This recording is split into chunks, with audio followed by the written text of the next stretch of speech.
எல்லாம் நல்லபடியா இருக்கும்போது நமக்குள்ள ஒரு எண்ணம் உருவாகும். என்ன அப்படின்னா, பிரச்சனை இல்லை, எது வந்தாலும் என்ன பண்ண முடியும் நம்மளால, எனக்கெல்லாம் எதை பத்தியும் கவலை இருங்க, எதுவா இருந்தாலும் நான் என்ன பண்ணிடுவேன், எதிர்கொண்டுருவேன். ஏன் எப்படி எதிர்கொள்ளுவீங்க? சொத்து கிடக்குதுங்க எனக்கு. ஐயா எப்படி எதிர்கொள்ளுவீங்க? பேங்க்ல பணம் போட்டிருக்கேன் இல்லைங்க.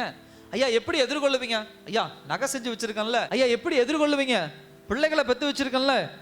அதுங்க என்ன எதிர்காலத்தை பார்த்துக்கும், அதனால எனக்கு அதெல்லாம் பத்தி பிரச்சனை கிடையாது. என் கையில தொழில் இருக்குல்ல, எல்லாவற்றையும் நான் பார்த்துக்குவேன், எல்லாவற்றையும் நான் எதிர்கொள்ளுவேன், எல்லாவற்றையும் நான் பண்ணிடுவேன் அப்படின்னு சொல்லி சுயமாக நம்பிக்கை வைத்து தான் நிறைய பேருடைய வாழ்க்கை இந்த உலகத்துல என்ன பண்ணுறது, விழுந்து போகிறவர்களாக இருக்கிறாங்க. அல்லேலூயா. கடவுள் மீது நம்பிக்கை இல்லாமல், தேவன் மீது நம்பிக்கை இல்லாமல் சுயமாக நம்பிக்கை வச்சிருக்கிறது எப்ப வெளிப்படும் அப்படின்னு சொன்னா, இப்படிப்பட்ட பிரச்சனைகள் வரும்போது, இப்படிப்பட்ட போராட்டங்கள் வரும்போது நீங்க என்ன பண்ண ஆரம்பிக்கிறீங்க, கர்த்தர் மீது நம்பிக்கை இல்ல, என் மேலதான் நம்பிக்கை வச்சிருக்கிறேன்னு சொல்லி உங்களுடைய சுய பலனை இப்படிப்பட்ட பிரச்சனைகள்ல போட்டு என்ன பண்றீங்க, தோத்து போனவங்களா நம்ம நிக்கிறோம். சுய பலன் உங்க கையில என்ன இருக்கு, உங்க கிட்ட என்ன இருக்கு அப்படிங்கறது என்ன பண்ணிரும், சுயத்தை போட்டு போட்டு என்ன பண்ணிரும், சில விஷயங்களை தோத்து போயிடும். தேவன் மீது நம்பிக்கை உள்ள பிள்ளைகளாக, தேவன் மீது பற்றுள்ள பிள்ளைகளாக நம்ம என்ன பண்றோம் இருக்கிறது இல்ல. சகோதர சகோதரியை, இன்னைக்கு அப்படிதான் நான் சொல்ற விஷயம்.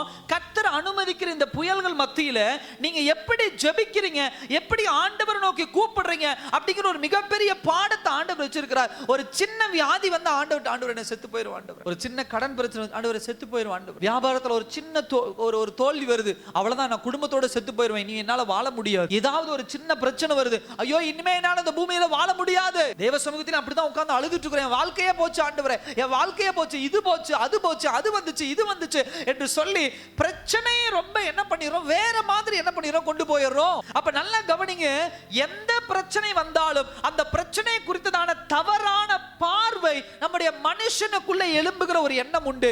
பிரச்சனை என்ன அப்படின்னா, புயல் வருது, கடல்ல அலை அதிகமா அடிக்குது, கப்பல் கவிழ்ற மாதிரி ஆடிட்டு இருக்குது, இதுதான் பிரச்சனை. ஆண்டவர் எழுந்து வந்து மடிந்து போகாதீர்கள் அப்படி சொல்லல, செத்து போகாதீர்கள் அப்படின்னு சொல்லல.